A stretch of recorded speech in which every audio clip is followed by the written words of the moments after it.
Very good evening. कैसे हैं आप लोग? स्वागत है आपका साइमा वेजिटेक चैनल में। तो सब आज का हमारा जो टॉपिक होगा वो हमारा होगा मेटल्स, यानी कि आज हम पढ़ेंगे धातुओं के बारे में। ठीक है, धातुओं की प्रकृति कैसी होती है, ठीक है, और हमारी जो धातुएं होती हैं वो कैसा बिहेव करती हैं, यानी कि उनका नेचर कैसा होता है, और धातुओं की प्राप्ति कहाँ से होती है, यानी कि हमें जो मेटल्स मिलते हैं वो कहाँ से मिलते हैं।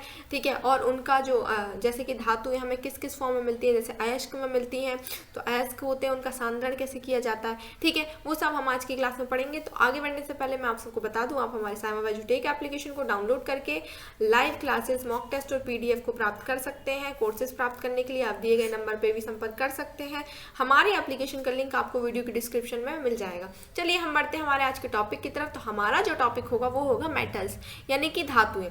तो धातुएं क्या होती हैं कि वो तत्व, यानी कि वह एलिमेंट्स जो चमकदार होते हैं, यानी कि जिनमें खुद की चमक होती है, जिनमें आघात वर्धनीयता होती है। आघात वर्धनीयता यानी क्या होता है कि जितना हम उसको पीटेंगे, ठीक है, यानी कि वो पीटने लायक हो, है ना, जिसमें आघात वर्धनीय का गुण हो और तनन क्षमता अधिक हो, यानी तनन मीन्स खींचना, यानी कि तन्यता अधिक हो, और ऊष्मा और विद्युत की सुचालक हो, और साथ ही में वो ठोस अवस्था में पाई जाती हो। अगर इतनी सारी विशेषताएं अगर किसी पदार्थ में या किसी एलिमेंट में है तो वो क्या होगा, मेटल होगा। ठीक है, तो वो क्या कहलाएंगे, धातु कहलाएंगे या मेटल्स कहलाएंगे। ठीक है, चलिए मेटल्स में जैसे हमने ले लिया लोहा, पोटेशियम, सोडियम, तांबा एक्सेट्रा। ठीक है, अब जैसे कि हमारा सोना हुआ, चांदी हुआ, और ये सारे के सारे हमारे क्या होते हैं, मेटल्स होते हैं। ठीक है, मेटल मीन्स धातुएं होती हैं। अब धातुओं में क्या होता है कि विद्युत की सुचालक होती हैं, यानी कि ये गुड कंडक्टर होती हैं। गुड कंडक्टर मीन्स धातुओं में आप लोगों ने देखा होगा करंट लगता है, तो ये गुड कंडक्टर होती हैं, यानी कि ये विद्युत की सुचालक होती हैं। ये ठोस अवस्था में पाई जाती हैं। ठीक है, लेकिन क्या होता है, पीरियोडिक टेबल जो हमारी होती है, पीरियोडिक टेबल का जो फर्स्ट ग्रुप होता है, यानी कि पहला ग्रुप जो होता है पीरियोडिक टेबल का, वो हमारे पूरे के पूरे क्षार धातुएं होती हैं। कौन सी धातु होती है, क्षार धातुएं होती हैं। ठीक है, और जो हमारे सेकंड ग्रुप में हमारी जो धातुएं आती हैं वो हमारी होती हैं मृदा क्षार धातुएं। ठीक है, मृदा क्षार धातुएं, यानी कि जो स्ट्रॉन्ग धातुएं होती हैं वो हमारे फर्स्ट ग्रुप में होती हैं, और जो वीक होती हैं वो हमारे सेकंड ग्रुप में आ जाती हैं। ठीक है, अब धातुओं की प्राप्ति, यानी कि धातु हमें प्राप्त कहाँ से होता है, तो धातु हमें कहाँ से मिलती है, भूपर पट्टी धातुओं का प्रमुख स्रोत होता है। भूपर पट्टी क्या होता है, पृथ्वी पर 3 परतें होती हैं। ठीक है, हमारी जैसे पृथ्वी है, पृथ्वी पे 3 परतें होती हैं। एक हमारी होती है जो ऊपर की परत होती है, इसको हम कहते हैं भूपर पट्टी। जो बीच की परत होती है इसको कहते हैं प्रवार, और जो सबसे बीच में होता है इसको कहते हैं क्रोड। ठीक है, ये हमारा प्रवार हो गया, ये हमारा क्रोड हो गया, और इसको हम कहेंगे भूपर पट्टी।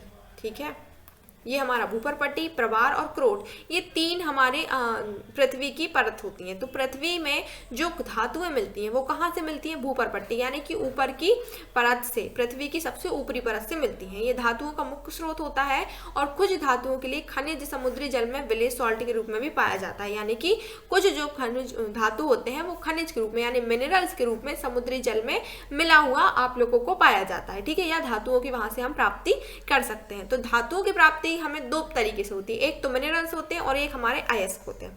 ठीक है, चलिए अयस्क को कहेंगे ओर्स। ठीक है, ओर्स और मिनरल्स। ठीक है, मिनरल्स और ओर्स होते हैं। लेकिन अब जो हम मेटल्स पे आते हैं, ठीक है, यानी कि हमारे जो मेटल्स होते हैं, सबसे पहले मेटल्स में क्या होते हैं, धनायन होते हैं, यानी कि वो हमेशा क्या देते हैं, धनायन ही देते हैं। और सबसे ज्यादा क्रियाशील धातु जो होती है वो होती है हमारी पोटेशियम, यानी कि के, जिसको हम मतलब जिसका सिंबल के होता है उस। ठीक है, लेकिन अब इसमें जो हमारे जो धातुएं होती हैं इनमें क्या होता है कि इनकी जो चालकता होती है, किसके लिए, विद्युत की जो चालकता होती है वो सबसे ज़्यादा होती है हमारी चांदी में। ठीक है, यानी कि सिल्वर में, फिर इसके बाद तांबा। ठीक है, तांबा में, इसके बाद एल्यूमिनियम में, और इसके बाद टंगस्टन में। ठीक है, एल्यूमिनियम के बाद आता है हमारा टंगस्टन। तो सबसे ज़्यादा जो विद्युत की चालकता होती है वो किस में होती है, चांदी में होती है। ठीक है, चलिए सबसे ज़्यादा विद्युत की जो चालकता है वो हमें पता चल गया चांदी में होती है, सबसे कम होती है टंगस्टन में। ठीक है, अब जैसे कि मैंने कहा कि क्रियाशीलता, तो क्रियाशीलता जो होती है सबसे ज़्यादा होती है पोटेशियम में। ठीक है, सबसे ज़्यादा होती है पोटेशियम, यानी कि के एक सेकेंड, हाँ पोटेशियम कहते हैं जिसको, ठीक है। हाँ तो ये था हमारा धातुएं। अब धातुओं की जो प्राप्ति होती है वो हमें खनिज के रूप में प्राप्त होते हैं और अयस्क के रूप में प्राप्त होते हैं।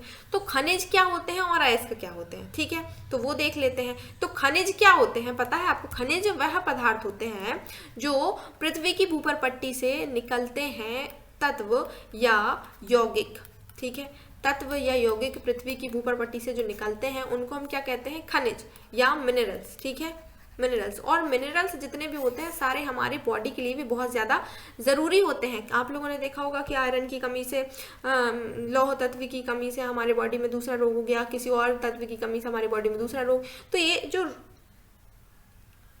ये जो रोग होते हैं वो सारे के सारे क्या होते हैं कि किसी भी मिनरल्स की कमी से होते हैं, ठीक है। चलिए मिनरल्स की कमी से हो गए, लेकिन अब ये मिनरल्स की कमी को पूरा करने के लिए हमें क्या करना होता है? तो मिनरल्स की कमी को पूरा करने के लिए हमें क्या करना होता है?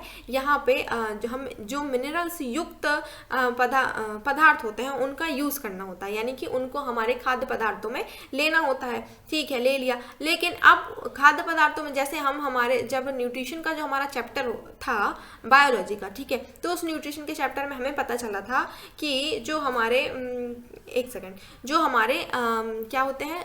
न्यूट्रिएंट्स होते हैं, यानी कि पदार्थ होते हैं जिसमें हमें सबसे ज़्यादा ज़रूरत होती है मतलब मिनरल्स की। तो जो मिनरल्स हम होते हैं वो कहाँ से हमें प्राप्त होते हैं? वो मिनरल्स हमें प्राप्त होते हैं खनिज, यानी कि मतलब सारे के सारे जो मिनरल्स होते हैं वो मेटल्स होते हैं, यानी कि धातुएं होती हैं। तो कुछ धातुओं की मात्रा हमारे बॉडी में बहुत ज़्यादा ज़रूरी होती है जिसको लेना कंपलसरी होता है, यानी कि आवश्यक होता है, ठीक है।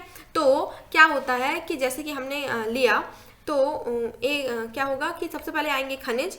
तो खनिज जो है हमारे वो क्या होंगे? मिनरल्स। तो मिनरल्स वो तत्व या यौगिक होते हैं जो भूपर पट्टी की धातुओं का मुख्य स्रोत होते हैं, यानी कि मतलब भूपर पट्टी में, यानी कि कह सकते हैं हम कि जो मिनरल्स होते हैं वो कहाँ पर होते हैं? भूपर पट्टी में, ठीक है। चलिए ये हो गया। इसके बाद आते हैं अयस्क पे, ठीक है। तो अयस्क जो होते हैं, अयस्क क्या होते हैं? हमने सबसे पहले पढ़ा भूपर पट्टी, तो ये तत्व या यौगिक होते हैं कहाँ के? भूपर पट्टी, खनिज जो हमने पढ़े मिनरल्स, वो जैसे कि मिनरल्स में हमने देख लिया कि हमारे सोडियम पोटेशियम जितनी भी धातुएं आती हैं, ठीक है। अब अयस्क में क्या आते हैं? तो वो धातु या वो खनिज जिनसे धातुओं को सुगमतापूर्वक या लाभकारी रूप से निष्कासित किया जाता है, अयस्क कहलाता है, ठीक है। यानी कि अयस्क वह पदार्थ होता है जो खनिज मतलब खनिज से धातुओं को अलग कर दे। खनिज में बहुत सारी धातुएं होती हैं। अब बहुत सारी जो धातुएं होती हैं उनको निष्कासित करना अलग होता है, ठीक है, यानी कि धातुओं को निष्कासित करना या धातुओं को अलग अलग करना, ठीक है। धातुओं को निष्कासित करना या धातुओं को अलग अलग करना क्या कहलाता है? मतलब निष्कासित करने के बाद जो पदार्थ मिलता है वो हमारा क्या होता है? अयस्क कहलाता है, ठीक है। अब ये अयस्क हो गया हमारा, लेकिन अब अयस्क जो हमारे होते हैं इनमें हमें क्या होता है? अयस्कों का सांद्रण करना होता है। सांद्रण करना मीन्स यानी कि अयस्कों से हमें धातुओं को प्राप्त करना सांद्रण कहलाता है, ठीक है। चलिए तो सांद्रण क्या होगा?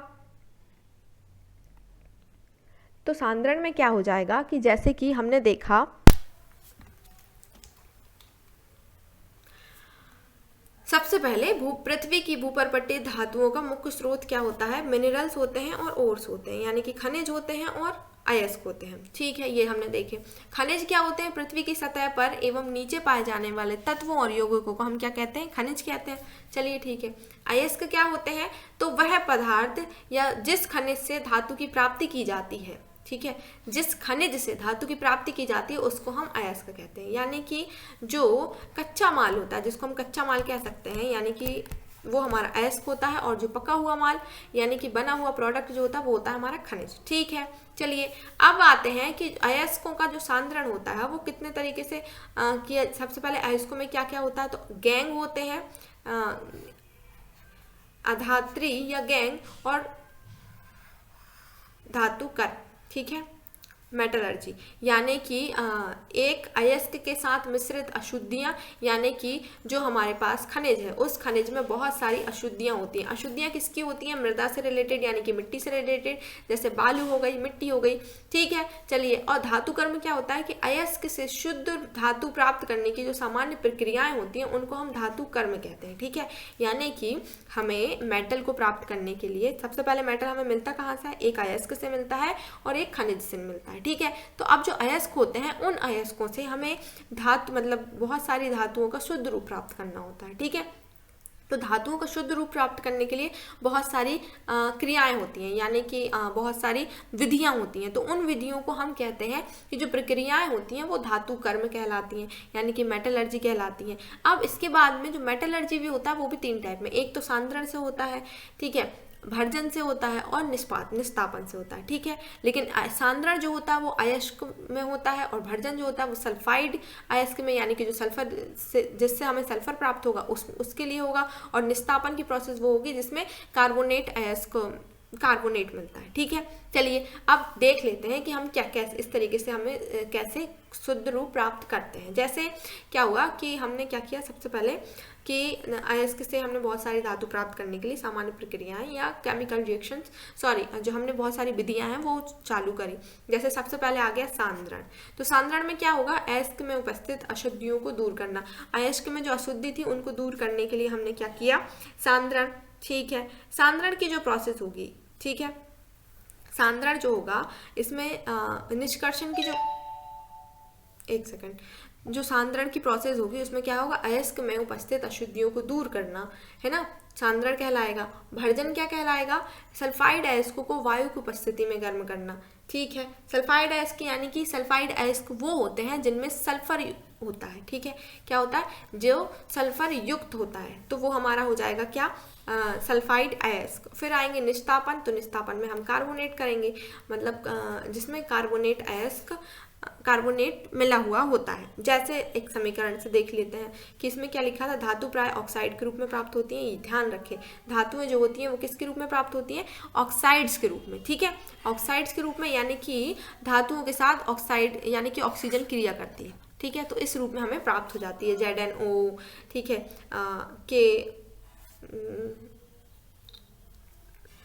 NaO, इस तरीके से। तो हमने क्या किया? ZnS जिंक सल्फेट, ठीक है, ये ZnS लिया। इसमें क्या हुआ? ये ऑक्सीजन से क्रिया करी। ऑक्सीजन से क्रिया करने पर यहाँ पे इसे गर्म किया। गर्म करने पर क्या हुआ कि ZnO यानी कि जिंक ऑक्साइड मिला और SO2 सल्फर डाइऑक्साइड भी मिल गया। तो क्या हुआ यहाँ पे कि हमने एक प्रोसेस करी भर्जन की, जिसमें से जिंक ऑक्साइड और सल्फाइड अयस्क प्राप्त हुए। ऐसे ही हमने निस्तापन की प्रोसेस की। तो निस्तापन की प्रोसेस में क्या हुआ कि जिंक ZnCO3 लिया, ये सॉलिड था, इसमें से हमारा ZnO बन गया और CO2 बाहर निकल गई, यानी कि कार्बन डाइऑक्साइड बाहर निकल गई।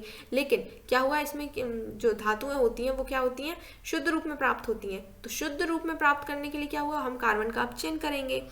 अभी हमने क्या किया कि जो हमारा निस्तापन और भर्जन की प्रक्रिया थी उसमें क्या हुआ कि हमें अयस्क मिले। अयस्क हमेशा ऑक्साइड में मिलते हैं, ठीक है। ऑक्साइड मीन्स ऑक्सीजन से क्रिया करने के बाद मिलते हैं। लेकिन क्या होता है कि हमें यहाँ पे ऑक्सीजन से क्रिया करने के बाद भी हमें यहाँ पे जैसे कि ZnO मिला, ठीक है, तो हमें यहाँ पे क्या जैसे ZnCO, ठीक है, तो हमें इसमें क्या करना पड़ेगा? जो कार्बन है उसका क्या करना पड़ेगा? अपचयन करना पड़ेगा, यानी कार्बन को हटाना पड़ेगा। तब हमें जाके क्या होगा? जिंक का पूरा शुद्ध रूप प्राप्त होगा। इसके बाद एल्यूमिनियम द्वारा अपचयन करेंगे, ठीक है, तो वो हो जाएगा। फिर आएगा विद्युत अपघटन द्वारा धातु रूप प्राप्त करना, ठीक है। विद्युत अपघटन के द्वारा हमने धातु प्राप्त करी। सबसे पहले हमने क्या किया कि एल्यूमिनियम द्वारा अपचयन किया। तो एल्यूमिनियम यानी कि MnO2 मैग्नीशियम ऑक्साइड जो है, इसमें हमने एल्यूमिनियम मिलाया, मतलब एल्यूमिनियम धातु। इसमें क्या हुआ? तो Mn अलग हो गया और Al जो था वो हमारे ऑक्साइड्स में बन गया। तो हमें Mn का शुद्ध रूप प्राप्त हो गया। ऐसे ही विद्युत अपघटन द्वारा हम धातु कैसे प्राप्त करेंगे? तो NaCl लेंगे, Na+Cl- Na+ कैथोड पर होगा, तो Na हमारी जो धातु होगी वो शुद्ध रूप में निकल आएगी, ठीक है। अब जो विद्युत अपघटन होता है वो कौन कौन सी धातुओं में होता है? तो विद्युत अपघटन जो धातुओं में होता है, ठीक है, विद्युत अपघटन जो होता है वो हमारा होता है जिन मेटल्स में, वो होता है हमारा पहला जो हमारा होगा वो हमारा होगा पोटेशियम, सोडियम, ठीक है, कैल्शियम, मैग्नीशियम, एल्यूमिनियम, ठीक है। इनमें क्या होगा, विद्युत अपघटन की प्रोसेस होगी, विद्युत अपघटन की प्रोसेस होगी। अब सेकंड आ जाता है हमारा कार्बन के उपयोग, यानी कि कार्बन से अपचयन। तो कार्बन से जिंक होगा, आयरन होगा, लेड होगा और कॉपर होगा। क्या होगा, कार्बन का अपचयन अगर हम करेंगे तो इसमें होगा Zn, जिंक होगा, लेड होगा, और जैसे मैंने आपको बताया था जिंक, लेड और आयरन और कॉपर, आयरन और कॉपर, ये चारों जो हमारी मेटल्स होंगे, धातुएं होंगी, इनसे हम क्या करेंगे, कार्बन का अपचयन करेंगे। अब जो हमारे नेचुरल स्टेट में पहले से ही होते हैं, नेचुरल स्टेट में पहले से ही होते हैं, वो हमारे कौन कौन से मेटल्स होते हैं, तो वो हमारे होते हैं, एक होता है Ag और एक होता है Au, ठीक है, यानी कि सोना चांदी, Ag और Au, ठीक है, क्लियर हो गया। तो ये थे हमारे मतलब हम इस अयस्कों का धातुकर्म करते हैं या एक गैंग के रूप में मिलते हैं। तो अयस्कों के साथ मिश्रित अशुद्धियाँ भी जो होती हैं, उन अशुद्धियों को दूर करने के लिए हमें सांद्रण करना होता है, भर्जन और निस्तापन की प्रक्रिया करनी होती है, ठीक है। अब जैसे मैंने अभी आपको बताया कि कार्बोनेट अयस्क है, इनका निस्तापन होता है और सल्फाइड अयस्क का भर्जन होता है। अब जो अयस्कों का सांद्रण तीन तरीके से होता है, जो अधिक सक्रिय धातु होती है, फिर मध्यम सक्रिय धातु होती है और कम सक्रिय धातु होती है, तो इनका अलग अलग होता है। जैसे अधिक सक्रिय तो गलित धातु का विद्युत अपघटन कर देंगे, यानी कि धातु को गलाएंगे और गलाने के बाद उनमें विद्युत अपघटन की प्रोसेस कर देंगे, तो हमें शुद्ध धातु मिल जाएगी, जैसे मैंने आपको बताया धातुओं के नाम। मध्यम सक्रिय धातु में हमने वही प्रगलन, धातु ऑक्साइड बने, उनका अपचयन किया, फिर धातु का परिष्करण। फिर इसके बाद कम सक्रिय धातु जो हमने बनाई, उसमें हम क्या करेंगे, गलित धातु का विद्युत अपघटन करेंगे, ठीक है, भर्जन की प्रोसेस करेंगे और धातु बन जाएगी, ठीक है। यहाँ पे धातु का परिष्करण हो जाएगा, यानी कि यहाँ पे हमें शुद्ध धातु प्राप्त हो जाएगी। चलिए ठीक है, ये हो गया। अब जो निस्तापन की प्रोसेस होती है, इसमें हम क्या करते हैं कि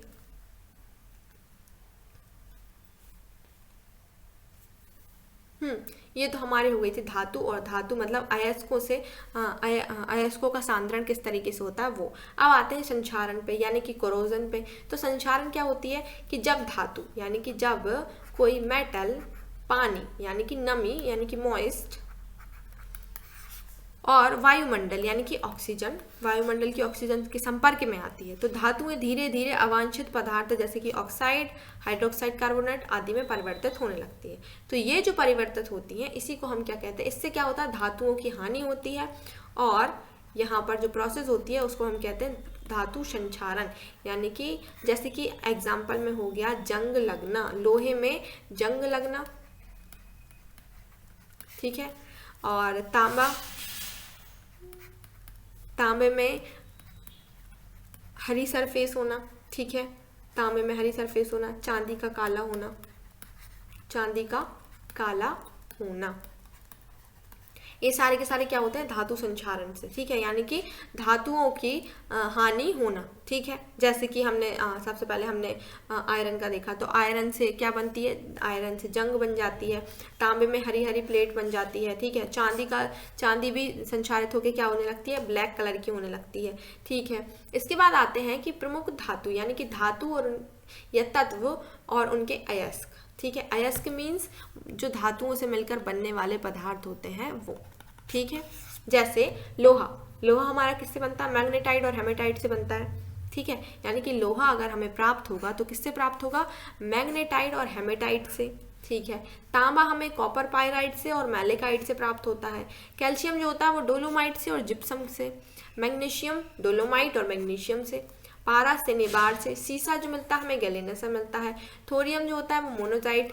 सोडियम चिली सॉल्ट पीटर, ठीक है, या नमक, साधारण नमक भी कह सकते हैं, ठीक है। हमारा जो साधारण नमक होता है उसमें Na भी होता है, ठीक है, तो वो Na हम वहाँ से भी इसको अयस्क के सांद्रण के थ्रू निकाल सकते हैं। पोटेशियम होगा बोरेक्स से मिलेगा, साधारण नमक से मिलेगा। चांदी रूबी सिल्वर से मिलता है, हॉर्न सिल्वर से मिलता है, ठीक है। अब जो सोना होगा वो क्या होगा, बिस्मत और आइजा से मिलेगा, कॉलवेराइट से मिलेगा। जिंक कालामाइन जिंकाइट से मिलेगा। बॉक्साइड जो होगा वो कोरंडम से मिलेगा। सॉरी एल्यूमिनियम बॉक्साइड और कोरंडम से मिलेगा। यूरेनियम जो होता है वो ब्लेड से मिलता है। मैग्नीज जो होता है सिल्यूमिनस पायरोल्यूसाइड से। ये क्या है कि आपको अयस्कों के नाम याद रखने होंगे, क्योंकि बहुत सारे अयस्क होते हैं और बहुत सारी धातुएं होती हैं जिनको आपको पढ़ना होगा, ठीक है। तो ये आप लोगों को याद करने होंगे। अब बात आती है कि जो कोबाल्ट होता है वो स्मेल्टाइल से, और निकल जो होता है वो मिलेराइट से मिलता है, ठीक है। चलिए ये हो गया। लेकिन क्या होता है यहाँ पे, ये हमारे मेटल्स हैं और मेटल या एलिमेंट्स हैं, ठीक है। ये हमारे मेटल्स हैं या एलिमेंट्स हैं। इनको हम किन किन मतलब ये जो अयस्क हैं इन सब चीज़ों से अयस्कों का सांद्रण करके प्राप्त कर सकते हैं आसानी से, ठीक है। चलिए हमने इनको प्राप्त कर लिया। अब जो कॉपर पायराइड होता है, ठीक है, कॉपर पायराइड मतलब तांबा हमें जो प्राप्त होता है वो किससे प्राप्त होता है, कॉपर से।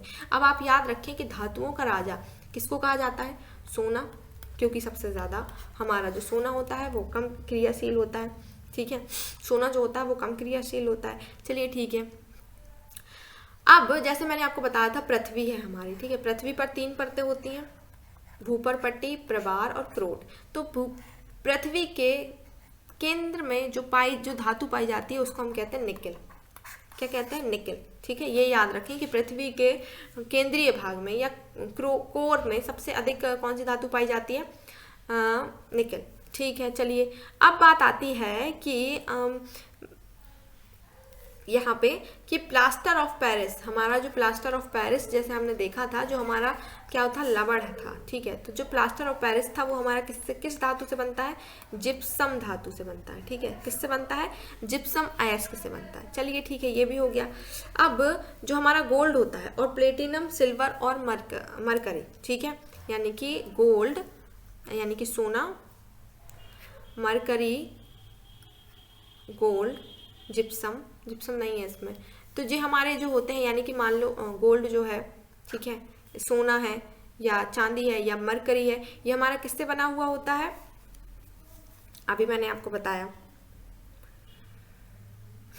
चलिए, तो ये हमारी क्या होती हैं, उत्कृष्ट धातुएं होती हैं, ठीक है। उत्कृष्ट धातुएं यानी कि इनमें धातुओं के सारे गुण पाए जाते हैं। धातुओं के कौन कौन से गुण होते हैं, धातुओं के अभी मैंने आपको बताया कि धातुएं जो होती हैं वो क्या होती हैं, आघातवर्धनीय होती हैं, यानी कि उनको पीटा जा सकता है। अगर अपनी लैंग्वेज में कहें तो धातुएं जो होती हैं वो आघातवर्धनीय होती हैं।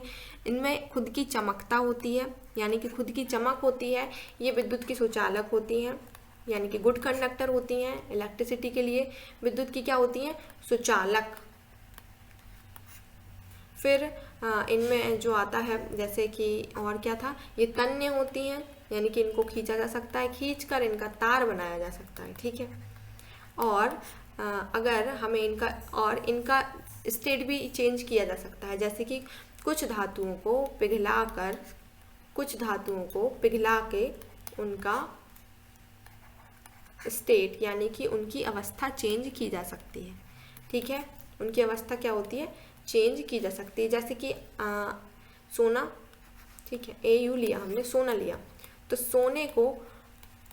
सोने में जब डिज़ाइन डालनी होती है तो उसको हम क्या करते हैं, सोने को पिघलाकर उसमें दूसरा मेटल ऐड किया जाता है। जैसे सोने में हम तांबा मिला देते हैं, ठीक है। सोने में क्योंकि सोना जो होती है वो बहुत ज़्यादा सॉफ्ट धातु होती है, यानी कि आपको पता है कि धातुओं का गुण क्या होता है कि उनको हम उससे काट सकते हैं, किससे, चाकू से काट सकते हैं। तो सोना जो होता है उसको यूज़ करने वाली चीज़ होती है वो, तो सोने में बहुत मतलब दूसरा मेटल मिलाया जाता है जैसे कि तांबा। तो उससे क्या होता है कि जो हमारा सोना होता है यानी कि जो सोना होता है उसकी जो सोने की जो सबसे मतलब क्या कहते हैं उसे, सोना जो होता है मतलब वो 24 कैरेट यानी कि एकदम प्योर सोना नहीं होता है, उसमें हम दूसरी मेटल मिला के उसको एकदम स्ट्रॉन्ग बनाते हैं। यानी कि स्ट्रॉन्ग बनाने का मतलब क्या होता है कि वो बहुत ज़्यादा धातु जो होती है बहुत सॉफ्ट होती है, तो उसको कठोर बनाने के लिए उसमें क्या करते हैं, दूसरी धातु को ऐड कर दिया जाता है। तो ये हमारी धातुएं थी और अयस्क थे। इसके बाद आते हैं धातु प्रदूषक यानी कि मेटल पॉल्यूटेंट, जैसे कि हमने प्रदूषक पढ़े, यानी कि प्रदूषक जो क्या होते हैं, जो प्रदूषण फैलाते हैं। तो प्रदूषण फैलाने के लिए क्या होता है कि भारी धातु जो होती है, भारी धातु प्रदूषण उच्च सापेक्ष परमाणु भार वाली धातुओं से होता है, जैसे कि शीशा और पारा द्वारा पर्यावरण प्रदूषण होता है। क्यों? क्योंकि जो शीशा यानी कि शीशा और पारा जो होते हैं, मरकरी जो होते हैं, इनसे पर्यावरण पूरा प्रदूषित होते हैं। ये धातुएं कई स्रोत से प्राप्त होती हैं, जिसमें पेट्रोल में सीसा मिलता है। ठीक है, पेट्रोल में सीसा क्यों मिलता है? आप लोगों ने देखा होगा कि पेट्रोल में सीसा मिलाया जाता है। पेट्रोल में क्या किया जाता है? शीशा मिलाया जाता है। क्यों? क्योंकि पेट्रोल बहुत ज़्यादा महंगा होता है, तो उसमें हम शीशा मिला के, यानी कि जो पेट्रोल पंप वाले जो मतलब जो पेट्रोल बेचते हैं या पेट्रोल वाली कंपनी होती है, उसमें वो क्या करते हैं, शीशा को ऐड कर देते हैं, जिससे क्या होता है कि पेट्रोल बहुत ज़्यादा महंगा होने की वजह से उसमें शीशा डाल दिया जाता है। लेकिन जो शीशा होता है ये बहुत ज़्यादा हानिकारक होता है। हानिकारक होने का मतलब कि इससे हमारी जो बाईसाइकिल्स होती हैं, यानी कि व्हीकल्स होती हैं, वो भी बहुत जल्दी ख़राब होती हैं। और दूसरी बात ये कि ये हमारे हेल्थ को भी बहुत ज़्यादा नुकसान पहुँचाती हैं। ठीक है, और औद्योगिक अपशिष्टों से भी प्राप्त होते हैं। अम्लीय वर्षा सबसे ज़्यादा एसिड रेन से मिलते हैं। ठीक है, एसिड रेन तो आप जानते ही हैं, यानी कि जहाँ पे अम्ल वर्षा होती है। अब अम्ल वर्षा कैसे होती है कि बहुत सारे जो एसिड्स होते हैं इकट्ठे होते हैं, इकट्ठे होने के बाद वो हमारे बादल में पहुँचते हैं। बादल में पहुँचने के बाद जैसे वो प्रोसेस होती है, आप लोगों ने देखा होगा कि जो पानी की प्रोसेस होती है, जैसे तालाब है, यहाँ से वेपर में पूरा का पूरा पानी जाता है और यहाँ पे बादल बनते हैं और यहाँ से बारिश होने लगती है। तो क्या होता है यहाँ पे कि जैसे ये तालाब में पानी है, अब इसी पानी में बहुत सारे पॉल्यूटेंट मिले हुए हैं। ठीक है, पॉल्यूटेंट मिले हुए हैं, तो क्या होगा, यहाँ से सारे गैस के फॉर्म में जाते हैं, तो गैस बन के सारे ऊपर जाएंगे, तो यहाँ पे पूरे के पूरे एसिड होंगे, वो इकट्ठे हो जाएंगे और यहाँ से पूरे के पूरे एसिड रेन के थ्रू नीचे आ जाएंगे। तो ये हमारी एसिड रेन की रिएक्शन होती है। इसमें क्या होता है कि अम्लीय वर्षा के दौरान मिट्टी में जाते हैं, मिट्टी से झीलों में जाते हैं और नदियों में जाते हैं। धातु आयनों का रिसाव शामिल होता है। इसमें क्या होता है, धातु के जो आयन होते हैं उनका रिसाव शामिल हो जाता है। सबसे ज़्यादा इसमें होता है लेड, कॉपर, आर्सेनिक और कैडमियम और मरकरी। ये सबसे ज़्यादा धातु प्रदूषक यानी कि मोस्ट पॉल्यूटेंट प्रदूषक होते हैं। जो कैडमियम और Hg, कैडमियम जो होता है वो गुर्दों को नष्ट कर देता है। गुर्दे जानते हैं आप, गुर्दों को नष्ट कर देता है। ठीक है, और जो पीबी यानी कि लेड जो होता है वो भी हमारे जिगर को यानी कि लीवर को, किडनी को, ब्रेन को और हमारे सेंट्रल नर्वस सिस्टम को प्रभावित करता है। यानी कि पीबी जो होता है बहुत ज़्यादा इफ़ेक्टिव होता है हमारी बॉडी के लिए, क्योंकि अगर पीबी हमारे पानी में हमारे जल मतलब जो प्रदूषण के लिए मतलब जल प्रदूषण में अगर पीबी मिला हुआ होता है, तो क्या होता है, हमारे ब्रेन पर इफेक्ट होता है, हमारे सेंट्रल नर्वस सिस्टम यानी कि हमारा सेंट्रल नर्वस सिस्टम हम किसको कहते हैं, CNS। ठीक है, सेंट्रल नर्वस सिस्टम हम किसको कहते हैं, ब्रेन और स्पाइनल कॉर्ड को। ठीक है, तो हमारे ब्रेन और स्पाइनल कॉर्ड पे भी इफ़ेक्ट पड़ता है, जिसकी वजह से हमारे ब्रेन हेमरेज होने की संभावना होती है। इसके बाद हमारे लीवर पे भी इफ़ेक्ट होता है। ठीक है, लीवर पे इफ़ेक्ट होने का मतलब यानी कि हमारा लीवर ख़राब होता है। इसके बाद गुर्दे यानी कि किडनी जो होती हैं, किडनी पर भी इफ़ेक्ट डालता है। क्यों? क्योंकि जो लेड होता है ये हमारे बॉडी में जाके बहुत ज़्यादा रिएक्शन करता है और हमारी बॉडी को हार्म पहुँचाता है। ठीक है, तो ये था हमारा आज का टॉपिक, क्या था, मेटल्स। अब इसमें क्या होता है कि धातु यानी इनसे संबंधित बहुत सारे तथ्य हैं। ठीक है, यानी मेटल से संबंधित बहुत सारे तथ्य हैं जो हमारा जब हम क्वेश्चन Q&A सेशन जो हमारा होगा क्वेश्चन आंसर वाला, तो उसमें मैं आपको बताऊंगी कि ये धातु ये काम करती है। जैसे कि हमारे धातुओं का राजा सोना को कहते हैं। ठीक है, ऐसे ही और बहुत सारे थूलियम का जो संकेत होता है वो Tm होता है। इस तरीके से बहुत सारे जो सिंबल होते हैं, वैसे तो ये आप याद रख सकते हैं, क्योंकि जो मेटल्स होते हैं पीरियोडिक टेबल्स में आप जाके मेटल्स के जितने भी मेटल्स हैं उनके सिंबल याद करें। ठीक है, उनके एटॉमिक नंबर याद करें और उनकी प्रकृति याद करें। ठीक है, और उनका सबसे ज़्यादा एटॉमिक नंबर तो आप याद करेंगे तो आपको पता होगा कि मेटल्स जो होते हैं वो धनायन देते हैं। ठीक है, धनायन यानी कि धनात्मकता। ठीक है, यानी कैटायन। ठीक है, चलिए तो आज की क्लास हमारी यहीं ख़त्म होती है, बाकी मिलेंगे अगली क्लास में। अगली क्लास हमारी होगी नॉन मेटल्स। तो नॉन मेटल्स हमारे पूरे 22 होते हैं, जिनमें हमारे गैसेज आती हैं, मेटेलॉइड्स आते हैं, ठीक है। मेटेलॉइड तो अलग होते हैं, जो नॉन मेटल होते हैं वो, जिसमें हमारी गैसेज आती हैं। गैसेज में हमारा आ जाता है हाइड्रोजन, ऑक्सीजन और जितने भी हमारे नॉन मेटल्स होते हैं सारे के सारे, ठीक है। चलिए तो आज की क्लास यही ख़त्म होती है, बाकी आप लोगों को